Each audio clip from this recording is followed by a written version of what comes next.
ओम तत्सत। मित्रों, आप सभी का स्वागत है अपने YouTube चैनल पर। अब हम आज आपके सामने एक महत्वपूर्ण वीडियो लेकर के आए हैं इस विषय में कि पहले तार विद्या थी या नहीं। प्राचीन समय में तार विद्या के बारे में आप परिचित ही हैं। यहाँ से दूर देश में बैठे व्यक्ति तक संदेश पहुँचाने की विद्या है।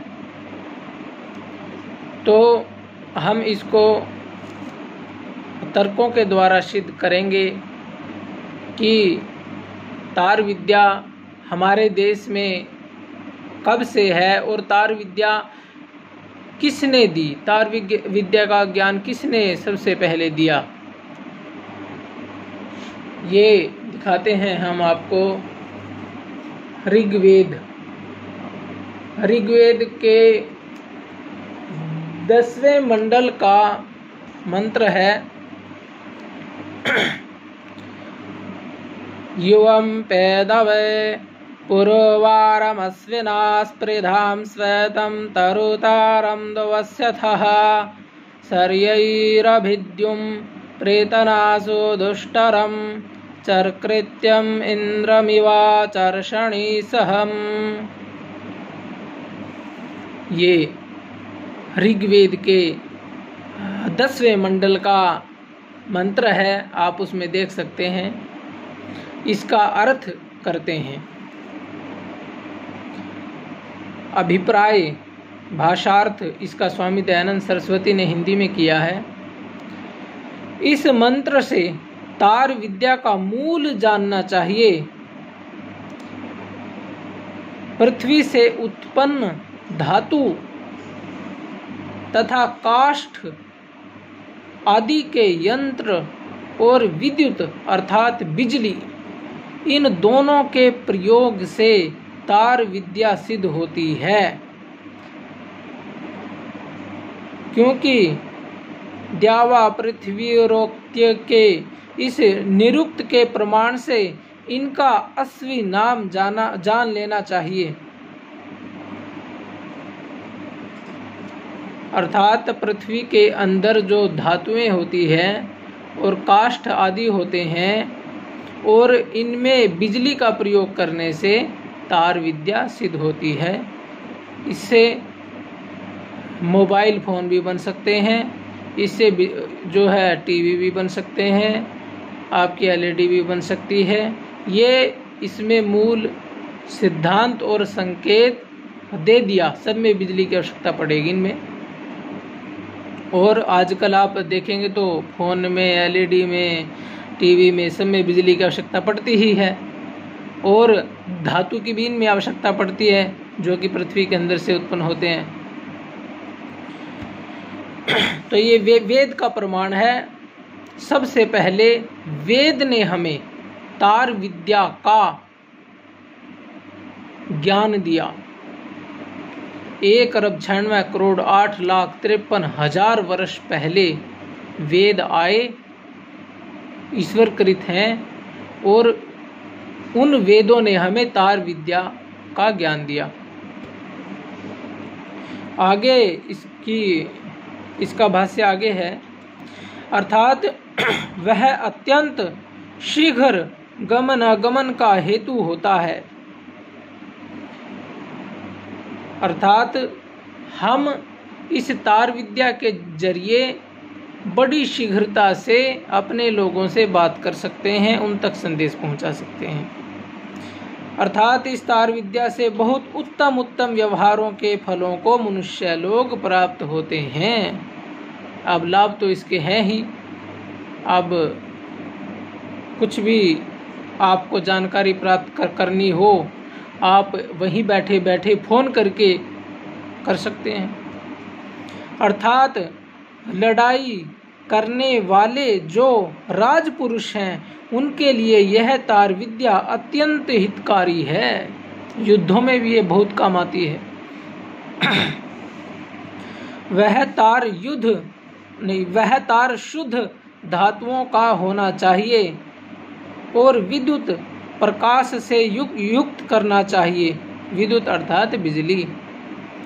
सब सेनाओं के बीच में जिसका दुस्सह प्रकाश होता और उल्लंघन करना अशक्य है, जो सब क्रियाओं के बारंबार चलाने के लिए योग्य होता है, अनेक प्रकार कलाओं के चलाने से अनेक उत्तम व्यवहारों को सिद्ध करने के लिए विद्युत की उत्पत्ति करके उसको ताड़न करना चाहिए।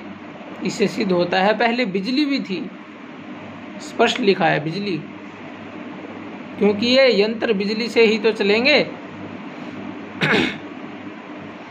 जो इस प्रकार का ताराख्य यंत्र है उसको सिद्ध करके प्रीति से सेवन करो, अर्थात उसका उपयोग करो। किस प्रयोजन के लिए? अर्थात किस लिए? परम उत्तम व्यवहारों की सिद्धि के लिए, जिससे उत्तम उत्तम व्यवहार सिद्ध हो सकें, तथा दुष्ट शत्रुओं के पराजय के लिए और श्रेष्ठ पुरुषों के विजय के लिए तार विद्या सिद्ध करनी चाहिए। पहले जो विद्याएं होती थी वो सबको नहीं दी जाती थी, श्रेष्ठ लोग उनको बनाते थे। जैसे फोन बना दिया या कोई जैसे अग्निबाण वगैरह कुछ ऐसे यंत्र बना दिए, ब्रह्मास्त्र बना दिया, तो ये सबको नहीं दिया जाता। जो अच्छा व्यक्ति होता था केवल उसी को दिया जाता था, क्योंकि जो बुरा व्यक्ति है यदि उसको दिया जाएगा तो वो बुरा व्यक्ति तबाही मचा देगा दुनिया में। लेकिन आजकल क्या है, ये फ़ोन वगैरह भी और भी अन्य चीज़ें सबके पास हो गई हैं और कुछ इसका इसीलिए दुरुपयोग भी करते हैं। लेकिन ये जो बनाई गई हैं चीज़ें, ये सदुपयोग के लिए ही बनाई गई हैं। जैसे चाकू होता है, सदुपयोग के लिए बनाया गया है, लेकिन उससे आप यदि किसी का गला काटने लगे, उसमें चाकू की गलती नहीं है, वो तो फल सब्जी काटने के लिए बनाया गया है, वो आपकी गलती है। जो मनुष्यों की सेना के युद्ध आदि अनेक कार्यों के सहन करने वाला है, जैसे समीप और दूरस्थ पदार्थों का प्रकाश सूर्य करता है, वैसे तार यंत्र से भी दूर और समीप के सब व्यवहारों का प्रकाश होता है। अर्थात जैसे आप अब फोन में दूर देश में बैठे व्यक्ति को वीडियो कॉल में देख लेते हैं बिल्कुल अच्छे तरीके से, ऐसे ही इसमें सूत्र रूप में, बीज रूप में प्रमाण दिया गया है। यह तार यंत्र पूर्वोक्त अश्वी के गुणों ही से सिद्ध होता है, जिसको बड़े प्रयत्न से सिद्ध करके सेवन करना चाहिए। अर्थात ये चीज़ें बनानी कम बुद्धि वाले व्यक्ति की बस की बात नहीं है, इसको बड़े प्रयत्न से सिद्ध किया जाता है। तो हमने इसमें आपको ऋग्वेद के मंत्र का प्रमाण दिया, जिससे सिद्ध होता है कि तार विद्या वेदों ही से फैली है, और इसमें केवल एक ही मंत्र दिया।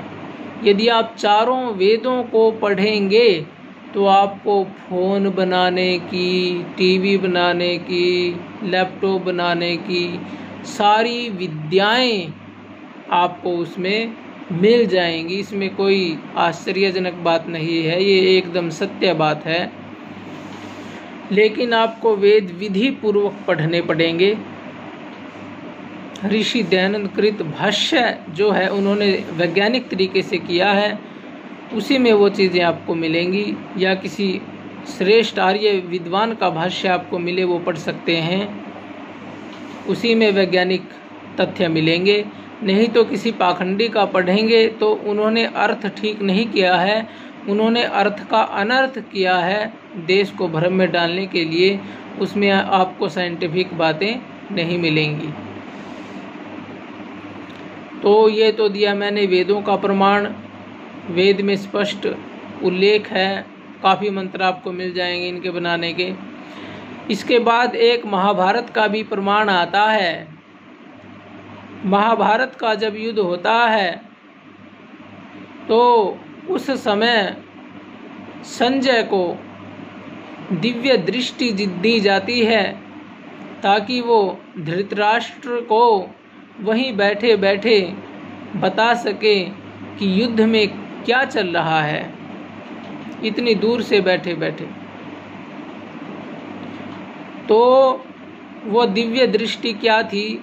वो दिव्य दृष्टि इसी प्रकार की विद्या थी जैसे आजकल के टीवी होते हैं या फ़ोन होते हैं, उनमें हम दूर देश में बैठे व्यक्ति को और वहाँ पर हो रही क्रियाओं को देख सकते हैं। तो ऐसी ही वो विद्या थी।